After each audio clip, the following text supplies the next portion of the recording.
बिस्मिल्लाहिर्रहमानिर्रहीम। Our new topic is BJT amplifiers. ये हमारा नया चैप्टर है और हम अपने कोर्स इलेक्ट्रॉनिक सर्किट डिज़ाइन का आगाज़ इसी चैप्टर से करेंगे, जिसमें बीजेटी एम्पलीफायर्स। इस चैप्टर में हम एम्पलीफायर्स के ऑपरेशन के बारे में देखें कि एक एम्पलीफायर कैसे ऑपरेट करता है, ट्रांजिस्टर के एसी मॉडल से क्या मुराद है, और फिर ट्रांजिस्टर की जो एम्पलीफायर्स की तो तीनों कॉन्फ़िगरेशंस हैं: common emitter amplifier configuration, common collector amplifier configuration and common base amplifier configurations. फिर उसके बाद हम देखेंगे मल्टी स्टेज एम्पलीफायर्स क्या होते हैं और डिफरेंशियल एम्पलीफायर्स क्या होते हैं। तो ये सारी चीज़ें इंशाल्लाह इस चैप्टर में कवर होंगी। तो आज जो अभी हम शुरू करते हैं वो एम्पलीफायर ऑपरेशन पे शुरू करते हैं। एम्पलीफायर ऑपरेशन पे बात करने से पहले मैं आपको ये बताता चलूँ कि मेरा जो लेक्चर था, lecture number 2, transistor as an amplifier, उसमें मैंने बड़ी तफसील से बात की थी कि ट्रांजिस्टर कैसे जो है एम्पलीफायर के तौर पर काम कर सकता है। लेकिन वहाँ जो हमारी बहस थी, वो बहस ख़ास तौर पर चार्जेस की बेस पे थी, चार्जेस के लेवल पे थी कि कैसे मीटर, बेस और कलेक्टर के अंदर वो चार्जेस मूव होते हैं और कैसे जो है वो बेस पे एक छोटा सा जो इनपुट है वो एक बड़ी कलेक्टर करंट की सूरत में जो है वो एक एम्पलीफिकेशन हमें दे देता है। ठीक है, वो सारी बहस हमने वहाँ पे की थी।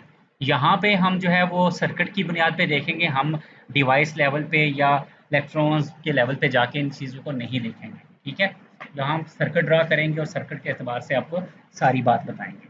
ठीक है, इसमें जो इम्पोर्टेंट बात आपको बताने वाली है वो ये है कि किसी भी ट्रांजिस्टर को काम करवाने के लिए हम उसे बाइस करते हैं। ठीक है, और हम उसे बाइस करते हैं और मैंने आपको बताया था कि उसको किस तरह से आपने बाइस करना है, कि उसके जो दो जंक्शन है, base emitter and base collector, वो दोनों कैसे किस तरह से बाइस होते हैं, फॉरवर्ड बाइस होते हैं या रिवर्स बाइस होते हैं। उस हिसाब से ही इस चीज़ का तयन होता है कि ट्रांजिस्टर जो है वो किस रीजन में फॉल कर रहा है, उसकी वर्किंग किस रीजन में है। ट्रांजिस्टर एक वक्त में जिस रीजन में होता है वो क्यू पॉइंट उसका उस जगह पे होता है। ये जो क्यू पॉइंट का जिक्र आया है, इससे मुराद ये है कि ट्रांजिस्टर जो है वो किस पॉइंट पे काम कर रहा है। ठीक है, एक वक्त में जब जहाँ पे वो काम कर रहा होता है वो उसका क्यू पॉइंट होता है। तो अगर हम चाहें कि दोनों जो हमारे जंक्शंस हैं, base emitter and base collector, तो दोनों को फॉरवर्ड बाइस कर दें तो क्यू पॉइंट बेसिकली सैचुरेशन में चला जाता है। और अगर हम दोनों को जो है वो रिवर्स में कर दें तो वो Q point basically cut off में चला जाता है। और ये बात पहले हो चुकी है कि जब वो कट ऑफ में जाता है तो वो स्विच ऑफ के तौर पर बिहेव करता है, जब सैचुरेशन में जाता है तो स्विच ऑन के तौर पर बिहेव करता है। तो स्विचिंग के लिए बेसिकली कट ऑफ और सैचुरेशन का इस्तेमाल किया जाता है, उस रीजन में ट्रांजिस्टर को ऑपरेट करवाया जाता है। लेकिन हमारा यहाँ पे मकसद जो है वो ट्रांजिस्टर को एम्पलीफायर के तौर पर इस्तेमाल करना है। तो लिहाजा हम यहाँ पे ट्रांजिस्टर को ऐसे बाइस करेंगे कि ट्रांजिस्टर हमारा एक्टिव रीजन में जो है वो ऑपरेट करे। तो लिहाजा एक्टिव रीजन में ट्रांजिस्टर को ऑपरेट करवाने के लिए हम बेस एमीटर जंक्शन को फॉरवर्ड बाइस करेंगे और बेस कलेक्टर जंक्शन को रिवर्स बाइस करेंगे। इस तरह से हमारा ट्रांजिस्टर जो है वो एक्टिव रीजन में चला जाएगा और जब वो एक्टिव रीजन में जाता है तो वो आमतौर पर जो है वो एम्पलीफिकेशन करता है और यही एम्पलीफायर का जो ऑपरेशन बनता है। तो क्यू पॉइंट जो है वो बेसिकली क्या है, ये डिसाइड करेगा कि वो किस जगह पे, और अगर क्यू पॉइंट जो है वो बेसिकली एक्टिव रीजन में फॉल कर रहा है तो इसका मतलब है कि ट्रांजिस्टर क्या किसके तौर पर एक्ट करेगा, बतौर एम्पलीफायर काम करेगा। ठीक है, कहा यह जाता है कि ये जो डीसी बाइसिंग है, डीसी बाइसिंग बेसिकली या डीसी बैटरी जो भी हम कनेक्ट करते हैं टर्मिनल्स को, ये तो हमने सिर्फ क्यू पॉइंट को सेट करने के लिए किया है। जब हमने आपको इसको सप्लाई दे दी है तो ये तो एक जगह क्यू पॉइंट हमने एक्टिव रीजन में रख दिया है। अब वो वाला सिग्नल कौन सा है जिसको हमने इनपुट पे देना है और आउटपुट से एम्पलीफाई करके लेना है, वो सिग्नल तो ये डीसी बैटरी नहीं हो सी, हमने डीसी सिग्नल को तो नहीं हमने एम्पलीफाई करवाना। वो तो कोई और जो है वो अल्टरनेटिंग सिग्नल होगा, वो तो कोई एसी सिग्नल होगा जो इनपुट पे देंगे और आउटपुट पे एम्पलीफाई करेंगे। वो सिग्नल बेसिकली अलग से एक सिग्नल होगा। ठीक है, ये जो बेसिकली क्यू पॉइंट होता है ये वो पॉइंट होता है या ये वो मिडल लाइन होती है जिस लाइन से के ऊपर नीचे वो सिग्नल बेसिकली सफर तय करता है। लिहाजा ये क्यू पॉइंट बेसिकली ये तय करेगा कि किस जगह के उसमें एम्पलीफायर ने किस रीजन में ऑपरेट करना है।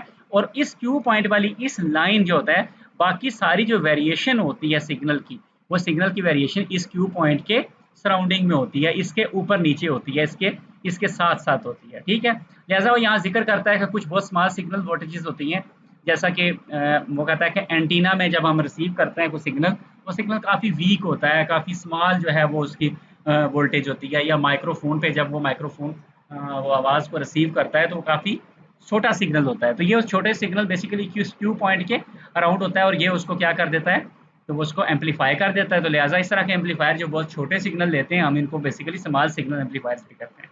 ठीक है, तो केसी क्वांटिटीज़ के हवाले से हम बात करते हुए हम कुछ यहाँ कुछ चीज़ें कंसिड्रेशन हैं जो हमारे लिए नई हैं, जो कि हम पहले नहीं कर रहे थे, तो अब हम उनका ख्याल रखेंगे।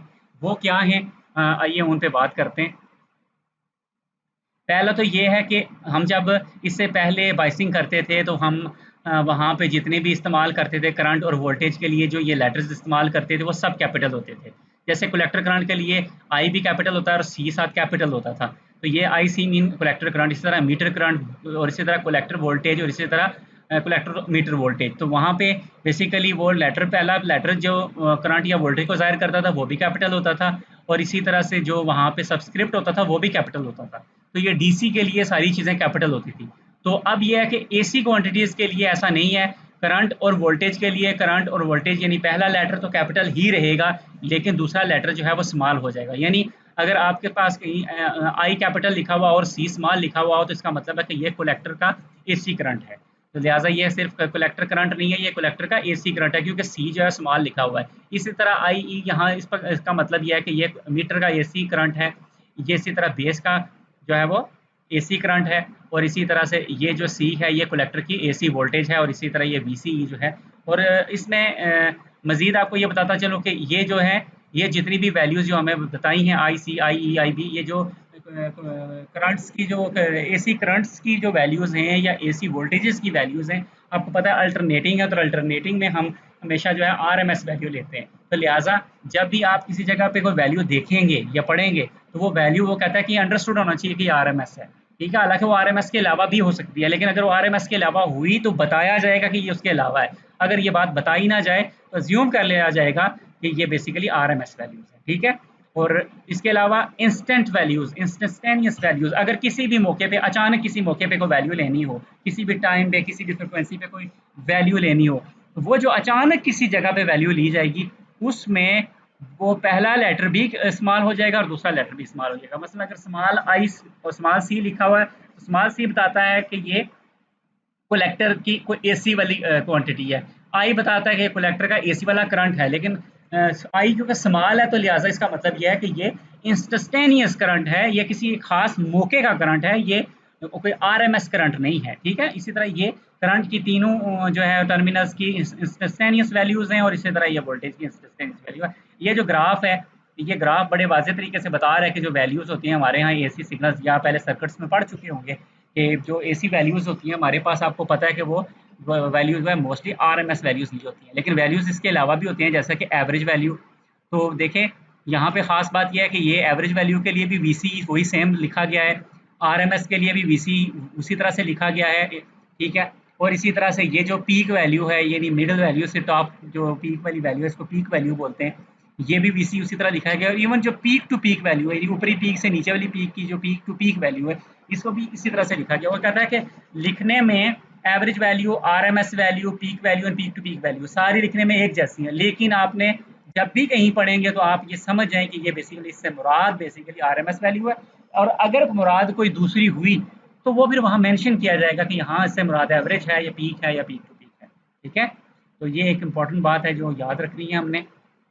इसके अलावा रेजिस्टेंसेस के हवाले से भी बड़ी दिलचस्प बात है कि रेजिस्टेंसेस भी जो है वो एसी रेजिस्टेंसेस के लिए जो है वो सबस्क्रिप्ट जो है वो छोटा होगा। जैसे आर के साथ अगर सी बड़ा हो तो ये डीसी कलेक्टर रेजिस्टेंस बनती है, लेकिन अगर आर के साथ सी छोटा हो तो ये एसी कलेक्टर रेजिस्टेंस बन जाएगी। ठीक है, और मजीद एक बात कि बाज़ रेजिस्टेंसेस तो ये है कि जो बाहर सर्किट में लगी होती हैं वो तो कैपिटल आर के साथ होती हैं, लेकिन अगर किसी भी कंपोनेंट की या किसी डिवाइस की इंटरनल रेजिस्टेंस की बात की जाए, इंटरनल रेजिस्टेंस, तो इंटरनल रेजिस्टेंस के लिए जो आर है वो स्मॉल लिखा जाता है। जैसे कि अगर आर प्राइम लिखा हुआ हो तो इसका मतलब यह है कि ये कोई इंटरनल रेजिस्टेंस शो हो रही है। यहाँ मिसाल के तौर पर एक आर ई डैश बताया गया, तो ये बेसिकली क्या है, मीटर की इंटरनल रेजिस्टेंस है, और ई क्योंकि स्मॉल है तो लिहाजा ए सी ये जो है वो रेजिस्टेंस है, लिहाजा ये इंटरनल ए सी मीटर रेजिस्टेंस हो जाएगी।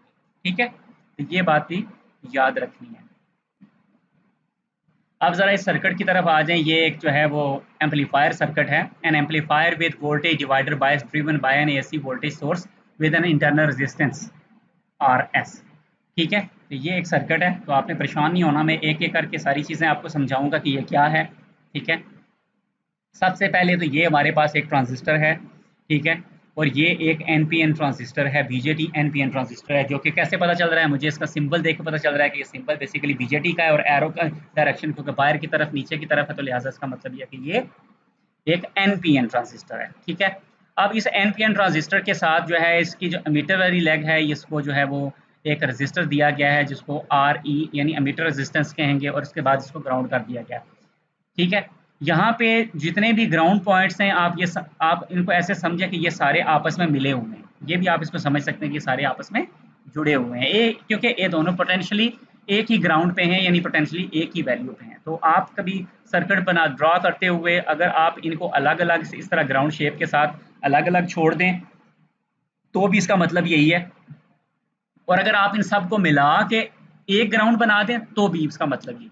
ठीक है, क्योंकि ये पोटेंशियली सेम लेवल पे मौजूद है, तो इसलिए वो आपने ऐसे समझना है। ठीक है, अब दूसरी तरफ देखा जाए तो ये कलेक्टर है, और कलेक्टर की तरफ भी एक रजिस्टर लगाया गया है जिसको कलेक्टर रजिस्टर कहेंगे। ठीक है, और इसके अलावा यहाँ पे कलेक्टर पे आउटपुट ली गई है एक कैपेसिटर के जरिए। ये आउटपुट ली गई है एक कैपेसिटर के जरिए। ये कैपेसिटर है C2 कैपेसिटर है। ठीक है, और इस कैपेसिटर के बाद यहाँ पे एक रजिस्टर लगाया गया है RL जो बेसिकली लोड रजिस्टर है, और उसके बाद इसको ग्राउंड कर दिया गया है। ठीक है, इसका मतलब है कि आउटपुट जो है वो कलेक्टर से ली जाएगी। ठीक है, अब तीन टर्मिनल होते हैं ट्रांजिस्टर के, तो किसी एक टर्मिनल पे इनपुट होती है, किसी दूसरे टर्मिनल पे आउटपुट होती है, और तीसरा एक टर्मिनल होता है जो बच जाता है जिसपे कुछ भी नहीं होता। तो यहाँ पे एमीटर है वो टर्मिनल है जो बच जाता है, और इसलिए हम इस वाली कॉन्फ़िगरेशन को कॉमन एमीटर कॉन्फ़िगरेशन भी कहते हैं, क्योंकि एमीटर बेसिकली दोनों के लिए कॉमन है। ठीक है, अब बेस की तरफ आए तो बेस की तरफ क्या है, ये बेसिकली बेस है। बेस की तरफ भी यहाँ पे जो है वो एक कैपेसिटर लगाया गया है C1, और जिस तरह आउटपुट पे कलेक्टर पे C2 था, यहाँ C1 है। उससे पहले एक रजिस्टर शो किया गया है जो बेसिकली सोर्स का रजिस्टेंस, ये सोर्स की रजिस्टेंस है, और इसी तरह VS एक सोर्स दिखाया गया है जो कि AC सोर्स है। ठीक है, उसके बाद ये ग्राउंड कर दिया गया। ठीक है, अब यहाँ इस सर्किट को समझने की जो एक तरीका है वो ये है कि आप बेसिकली ये इलेक्ट्रॉनिक डिवाइसेस के कोर्स में ये पढ़ चुके होंगे कि थोड़ी देर के लिए आप ये एज्यूम कर लें कि ये जो सर्किट है इसकी इस कैपेसिटर से इधर कुछ भी नहीं है, यानी इस पॉइंट से इधर भी कुछ नहीं है और इससे इधर भी कुछ भी नहीं है। ठीक है, जो कुछ है वो सर्किट सारा ये का ये है। ठीक है, अगर आप इसी को सर्किट मान लें तो आप ये देखें कि ये बेसिकली एक ट्रांजिस्टर है। ठीक है, ये एक ट्रांजिस्टर है जो बाइस किया गया है, और बाइस कैसे किया गया है, इस तरह से बाइस किया गया है कि इसका बेस एमीटर जंक्शन जो है वो फॉरवर्ड बाइस हो जाए, और इसका बेस कलेक्टर जंक्शन जो है वो रिवर्स बाइस हो जाए। ठीक है, ताकि ये एक्टिव रीजन में ऑपरेट करे, और इसका क्यू पॉइंट हम एक्टिव रीजन में फिक्स कर लें। ये वाला जो दरमियान वाला हिस्सा है ये बेसिकली यही मैसेज दे रहा है। और ये कैसे किया गया है, इसके लिए मीटर को एक रेजिस्टेंस दिया गया है, कलेक्टर को एक रेजिस्टर दिया गया है। इसकी कोई ज़रूरत नहीं थी, लेकिन फिर भी यहाँ पे आप समझे कि ये उन्होंने रखा है। असल जो सारी आप समझे कि जो बात है वो सारी VCC की है। VCC बेसिकली एक बैटरी है, एक बैटरी है जिसका पॉजिटिव टर्मिनल VCC की वो वैल्यू है जो हम उसे देना चाहेंगे। फर्ज करें ये 12 वोल्ट है या 15 वोल्ट है या 10 वोल्ट है। ठीक है, और इसका जो नेगेटिव पॉइंट होता है वह बेसिकली इस ग्राउंड के साथ कहीं मिला हुआ है। ठीक है, तो लिहाजा इसको बराह रास्त इस तरह से शो कर दिया जाता है, वरना अगर आप बैटरी के तौर पर शो करें तो आप ऐसा कर सकते हैं कि यहाँ बैटरी का पॉजिटिव टर्मिनल शो करें और आप उस नेगेटिव टर्मिनल को जाके इसके साथ मिला दें, तो एक ही बात है। ठीक है, तो ये बेसिकली VCC है। ये VCC ये बता रही है कि पॉजिटिव टर्मिनल जो है वो कहाँ पे जुड़ा हुआ है। ये कलेक्टर का पॉजिटिव टर्मिनल बेसिकली VCC के पॉजिटिव के साथ जुड़ा हुआ है। तो बेसिकली कलेक्टर तो हमारा N है, N रीजन है, क्योंकि NPN है, तो ये N है, N इधर P के साथ जुड़ा हुआ है पॉजिटिव के साथ, तो ये तो उल्टा हो गया। तो लिहाजा ये वाला जंक्शन जो बेस टू कलेक्टर जंक्शन है ये बेसिकली रिवर्स बाइस हो गया है। ठीक है, क्योंकि ये वाली जगह पोटेंशियली इस जगह से लो है, तो ये वाला बेसिकली बेस पॉजिटिव है, पॉजिटिव लो के साथ अटैच हो गई है, और नेगेटिव कलेक्टर का वो हाई पॉजिटिव के साथ कनेक्ट हो गया। तो इसका मतलब है ये वाला जो जंक्शन है बेस कलेक्टर जंक्शन ये रिवर्स बाइस हो गया। दूसरी तरफ जो आपका एमीटर है वो बेसिकली ग्राउंड जीरो पे जुड़ा हुआ है, और बेस बेसिकली एमीटर की निस्बत हाई ग्राउंड पे है। याद रखें कि ये जो जगह है इस जगह पे जो पोटेंशियल है नंबर 1, इस जगह पे जो पोटेंशियल है नंबर 2 और इस जगह पे जो पोटेंशियल है नंबर 3, ये तीनों मुख्तलिफ हैं। ग्राउंड पे यहाँ पे जो पोटेंशियल है वो 0 है, यहाँ पे पोटेंशियल इस पोटेंशियल से कम है क्योंकि इस पे ये वो पोटेंशियल है जो यहाँ पे पोटेंशियल है। जैसा इस जगह का पोटेंशियल, मिसाल देता हूँ, फर्ज करें कि यहाँ पे 10 वोल्ट है, यहाँ पे 10 वोल्ट है, तो मुमकिन है यहाँ पे 3 वोल्ट हो, लेकिन यहाँ पे पक्की बात है 0 है क्योंकि ग्राउंड लग गया है। तो आप खुद सोच लें कि अगर ये जगह 10 वोल्ट है और ये वाली जगह 3 वोल्ट है, तो बेस 3 वोल्ट के साथ जुड़ी हुई है और कलेक्टर 10 वोल्ट के साथ जुड़ा हुआ है, तो इसका मतलब है कि डिफरेंस 7 का हो गया ना। इसका मतलब है बेस समझे ये कलेक्टर 7 पे लगा हुआ है और बेस 0 पे लगी है, क्योंकि दोनों का डिफरेंस, पोटेंशियल डिफरेंस पे सारी बात होती है। उसी तरह से अगर आप बेस और मीटर को देखें तो मीटर 0 पे लगा हुआ है और बेस 3 पे लगी हुई है, इसका मतलब बेस पॉजिटिव है तो पॉजिटिव 3 पे है, और मीटर जो है वो नेगेटिव है और वो 0 पे है, नेगेटिव पे है। ठीक है, तो इसका मतलब है कि ये वाला जंक्शन जो है वो फॉरवर्ड बाइस है। लिहाजा ये जो बेस मीटर जंक्शन होता है ये फॉरवर्ड जंक्शन होता है, इसका बैरियर फॉरवर्ड बैरियर कहलाता है, और इसकी वैल्यू 0.7 वोल्ट होती है इस बैरियर की, और ये सिलिकॉन के लिए 0.7 वोल्ट है, अगर जर्मेनियम है तो 0.3 वोल्ट है, ये फिक्स वैल्यू होती है। तो लिहाजा मैंने अभी यहाँ पे ये बात साबित की है सिर्फ अंदर वाले सर्किट के जरिए से कि ये जो रजिस्टर इस्तेमाल किए गए हैं R1 और R2, बेसिकली इनको वोल्टेज डिवाइडर सर्किट कहते हैं, और ये वोल्टेज डिवाइडर सर्किट इतना दिलचस्प सर्किट होता है कि ये बेसिकली जो वोल्टेज भी VCC पे दी जाती है ये उस वोल्टेज को डिवाइड करके इस पॉइंट पे ले आते हैं। ठीक है, क्योंकि हमें बेस पे वोल्टेज थोड़ी कम चाहिए होती है और कलेक्टर पे वोल्टेज थोड़ी ज़्यादा चाहिए होती है, तो लिहाजा बजाय इसके कि हम इससे पहले 2 बैटरी का इस्तेमाल करें, एक छोटी और एक बड़ी, तो ज़रूरत ही नहीं है, एक ही बैटरी लें, बड़ी वैल्यू ऊपर इस्तेमाल करें, छोटी डिवाइड करके नीचे इस्तेमाल कर लें। ठीक है, तो लिहाजा हमने बड़ी वोल्टेज यहाँ इस्तेमाल कर ली, छोटी यहाँ डिवाइड करवा के इस्तेमाल कर ली। तो हमने अचीव क्या किया है, बाइसिंग अचीव कर ली है, नंबर 1। नंबर 2 कैसे बाइस किया है, हमने बेस कलेक्टर जंक्शन को रिवर्स बाइस कर दिया और बेस मीटर जंक्शन को फॉरवर्ड बाइस कर लिया। तो इसका क्या अचीव हुआ, इससे ये अचीव हुआ कि ये तो एक्टिव रीजन में चला जाएगा और एक्टिव रीजन में ये एम्पलीफायर के तौर पर काम करेगा। सो अब ये ट्रांजिस्टर बिल्कुल तैयार है, इसका क्यू पॉइंट एक्टिव रीजन में हमने खड़ा कर दिया है, लिहाजा अब ये बिल्कुल रेडी है। जो भी आप इसको AC सिग्नल दोगे ये आपको एम्पलीफाई करके देगा। और हम ये काम कहाँ करने जा रहे हैं, हम ये AC सिग्नल, हमने इरादा किया कि हम इनपुट बेस पे ये सिग्नल प्रोवाइड करेंगे और आउटपुट इसकी कलेक्टर से लेंगे। तो ये आप देखें कि इनपुट बेस पे ये सिग्नल देने के लिए हमने यहाँ कैपेसिटर का इस्तेमाल किया है। याद रखें इनपुट लेने के लिए भी इनपुट से पहले ये देखें बेसिकली इस सर्किट और इनपुट के दरमियान में हमने एक कैपेसिटर रखा है, इसी तरह आउटपुट और इस सर्किट के दरमियान में भी कैपेसिटर रखा है। कैपेसिटर रखने का फायदा ही होता है कि जो AC वोल्टेज होती है, AC करंट होता है, वो कैपेसिटर से पास हो जाता है, AC कैपेसिटर से पास हो जाएगा, लेकिन DC कैपेसिटर से पास नहीं होगा। लिहाजा यहाँ से जो VCC है ये VCC बिल्कुल भी असरअंदाज नहीं होगा इस रजिस्टर पे, क्योंकि ये कैपेसिटर जो है ये VCC की वजह से पैदा होने वाले करंट को इधर नहीं जाने देगा। इसी तरह से ये कैपेसिटर जो है वो यहाँ पे जो वोल्टेज आई है उसकी वजह से पैदा होने वाले असर को इस तरह नहीं जाने देगा सोर्स की तरफ। तो लिहाजा DC सर्किट अपने आप में अपनी जगह पे, इसी जगह पे कैद रहेगा और वो अपना काम करता रहेगा कि वो ट्रांजिस्टर को बेसिकली एक्टिव रखे एक्टिव रीजन के अंदर। ठीक है, कैपेसिटर्स बेसिकली हेल्प करेंगे, और AC के लिए कैपेसिटर ऐसे हैं जैसे वो वहाँ हैं ही नहीं है। ठीक है, उसके लिए वो बिल्कुल शॉर्ट सर्किट के तौर पर बिहेव करेंगे आइडियली। तो लिहाजा ये हमने एक AC सोर्स कनेक्ट किया है। ठीक है, उस AC सोर्स की वोल्टेज बेसिकली VS है और इसकी अपनी रेजिस्टेंस RS है जो AC सोर्स की है। तो लिहाजा अगर आप गौर करें तो ये जगह थोड़ी सी शेडेड भी दिखाई कि ये सारी सोर्स के साथ रिलेट करती है। तो यहाँ से एक AC सोर्स, ये देखें एक सिग्नल है VB। ठीक है, इसको VB क्यों कहा गया है कि वे बेस पे दिया जा रहा है, ये पॉइंट B कहलाता है क्योंकि ये बेस का पॉइंट है। तो लिहाजा इसका नाम VB इसलिए कि वोल्टेज है और बेस वाली वोल्टेज है, लिहाजा इसको VB कहा गया है। और B स्मॉल है तो इसका मतलब क्या है कि ये वोल्टेज जो है ये AC वोल्टेज है जो बेस को दी जा रही है। और अगर आप इस वोल्टेज का कद देखें तो इसका कद कोई इतना ज़्यादा नहीं है, और इसके साथ जो दरमियान वाली लाइन है इसका VBQ बताया गया है। Q बेसिकली वो मिडल लाइन है, किसी भी, चाहे बेस हो, चाहे कलेक्टर हो, चाहे कोई भी जगह हो, या कोई भी वोल्टेज हो या कोई भी करंट हो, उनमें जो मिडल लाइन होगी वो क्यूब लाइन होगी, क्योंकि ये हमने क्यू लाइन पे सेट किया है, इसने क्यू पे काम करना है। लिहाजा क्यू के साथ जो कुछ है वो वही होगा जो वहां का होगा। जैसे यहाँ VBQ है, इसका मतलब है ये V बेस का क्यू लाइन है। ठीक है, इसी तरह ये IC की क्यू लाइन है, ये कलेक्टर करंट की क्यू लाइन है। ठीक है, ये बेसिकली VC वोल्टेज की क्यू लाइन है, इसी तरह ये बेस करंट की क्यू लाइन है। तो लिहाजा ये बेसिकली उस क्यू लाइन को ज़ाहिर करता है, क्योंकि क्यू क्या देता है, क्यू वो मिडल लाइन देता है कि लाइन कहाँ पे खड़ी होगी। तो यहाँ हमने लाइन को बेसिकली एक्टिव रीजन में खड़ा किया हुआ है, क्यू को एक्टिव रीजन में रखा हुआ है, क्योंकि हम चाहते हैं कि हमारा ट्रांजिस्टर बतौर एम्पलीफायर काम करे, एम्पलीफायर के तौर पर बिहेव करे। तो लिहाजा होगा क्या कि अब ये जो छोटा सा सिग्नल है ये हमने बेस पे दिया, तो बेस को क्या करना चाहिए, इस छोटी वोल्टेज की वजह से हमें क्या मिलेगा, एक छोटा करंट मिलेगा। ज़ाहिर है जितनी वोल्टेज है उतना ही करंट है ओम लॉ के मुताबिक, ठीक है। तो लिहाजा इस अल्टरनेटिंग वोल्टेज की वजह से, अल्टरनेटिंग बेस वोल्टेज की वजह से हमें अल्टरनेटिंग बेस करंट मिलेगा, ठीक है। ये बेस करंट क्या करेगा, बेसिकली ये बेस का करंट बनेगा बनेगा।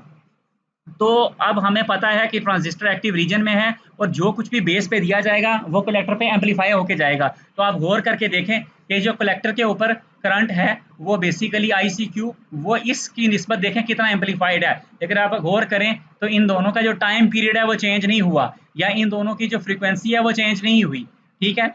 टाइम पीरियड सेम है। जब टाइम पीरियड किसी भी सिग्नल का सेम हो तो हम कहते हैं सिग्नल जो है वो बिल्कुल वैसे का वैसा ही है, हम कहते हैं सिग्नल अपने रेप्लिका में है। लेकिन सिग्नल का कद में इजाफा हो गया है, सिग्नल के कद में इजाफा होने को कहते हैं कि सिग्नल बेसिकली अपने एम्पलीट्यूड में बढ़ गया है, सिग्नल एम्पलीफाई हो गया है, सिग्नल का कद बड़ा हो गया है। तो हम ये एम्पलीफायर का काम ही है कि वो क्या करता है कि वो इस तरह सिग्नल के कद को बड़ा कर देता है, ठीक है। उसकी निस्बत अगर आप गौर करें, जो वोल्टेज थी, जो आउटपुट वोल्टेज है यहाँ पे वो VCE है, जो बेसिकली कलेक्टर और एमीटर दोनों के माबेन शो होती है, ठीक है। कलेक्टर और एमीटर दोनों के माबेन जो वोल्टेज शो होती है वो बेसिकली VCE है। लेकिन एक बात याद रखें कि VCE में एक इंटरेस्टिंग बात है कि वोल्टेज का भी गेन आया है। जो VCE जो अल्टरनेटिंग वोल्टेज है वो भी देखें, उसमें भी राइज आया है।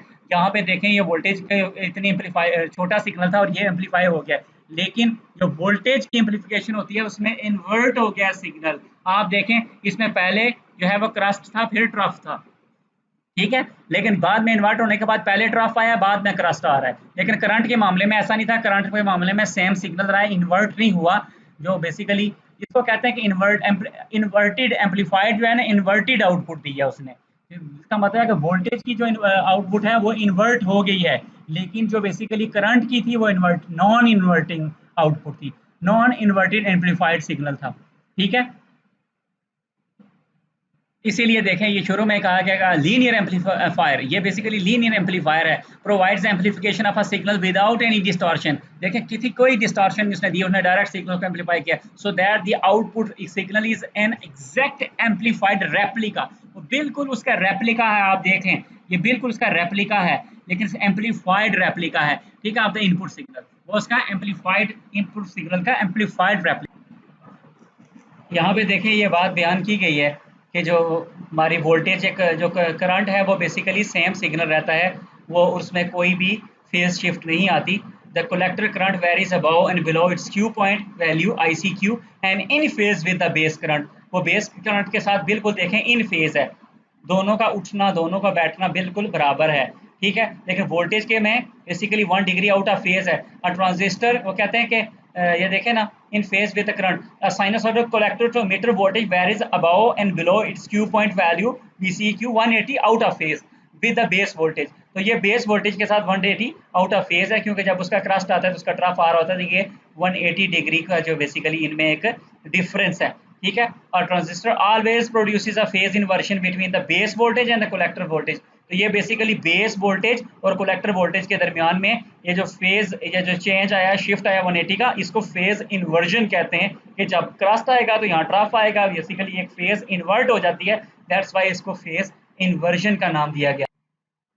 ये एक ग्राफिकल पिक्चर दिखाई गई है, ठीक है। एक्सक्यूज मी, ये आपने ट्रांजिस्टर की जो कैरेक्टरिस्टिक्स है उसमें हमने देखा होगा अपने पहले इलेक्ट्रॉनिक डिवाइसेस के अंदर, कि उसमें बेसिकली ग्राफ प्लॉट किया जाता है कि कलेक्टर करंट और जो हमारी VCE वाली वोल्टेज है इसके दरमियान में ग्राफ प्लॉट किया जाता है। और इस ग्राफ से बेसिकली पता ये चलता है, और उस ग्राफ में जितने भी आप पॉसिबल कनेक्शंस हो सकते हैं, यानी आप बेस मीटर और बेस कलेक्टर जंक्शन के दोनों को फॉरवर्ड बाइस करके देख लें, आप दोनों को रिवर्स बाइस करके देख लें, आप एक को एक्टिव करें, तो जो कुछ भी करेंगे वो क्यू पॉइंट बेसिकली जगह बदलता जाएगा, DC वैल्यू से क्यू पॉइंट जगह बदलता है। तो तमाम बेसिकली आप पॉसिबल क्यू पॉइंट्स के को पे डॉट लगाते जाएं, तमाम possible Q points co dot लगा के अगर उन सारे डॉट्स को मिलाएंगे तो एक लाइन बन जाती है। वो क्यू पॉइंट की एक पूरी लाइन बन जाती है जो यहाँ पे ग्रीन कलर में शो की गई है। और ये जो ग्रीन लाइन है इसको एसी लोड लाइन कहते हैं। ये बेसिकली एसी लोड लाइन इसलिए कहते हैं कि ये बेसिकली लोडिंग लाइन होती है, सेंटर लाइन होती है, डीसी लाइन होती है, जिसके ऊपर बेसिकली सांप की तरह उस सिग्नल ने चलना होता है, लेकिन इस लाइन को वो नहीं छोड़ता कभी भी। ठीक है, तो लिहाजा ये एसी इस पे लोड होता है, लिहाजा इसी इसी एसी लोड लाइन इसको कहते हैं।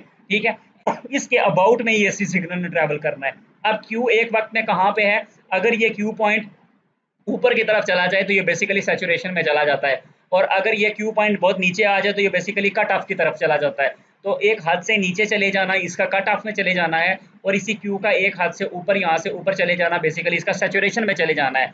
अब ये जो बीच का दरमियान का हिस्सा है ये सारा बेसिकली एक्टिव रीजन है। अगर क्यू पॉइंट इस दरमियान के हिस्से में कहीं पाया जाता है तो इसका मतलब यह है कि आपका ट्रांजिस्टर एक्टिव रीजन में है, और अब अगर कोई भी एसी सिग्नल आप इसकी इनपुट पे देंगे वो लाजमी तौर पर आउटपुट पे एम्पलीफाई हो जाएगा। तो यही कुछ किया गया है, और यहाँ पे दिखाया गया है कि देखें क्यू पॉइंट क्योंकि यहाँ पे सेंटर पे था तो लिहाजा उसकी वजह से इसी यही क्यू पॉइंट जो है इसने कलेक्टर करंट का क्यू भी लाइन इसी ने डिफाइन की है कि कलेक्टर करंट भी इसी पॉइंट की वजह से बनने वाली जो लाइन थी डीसी लाइन के उस पे बने हैं। इसी तरह बेस करंट जो है वो भी इसी से वो लाइन बनाई गई है, और इसी तरह वीसीई की भी लाइन इसी से देखें बनाई गई है।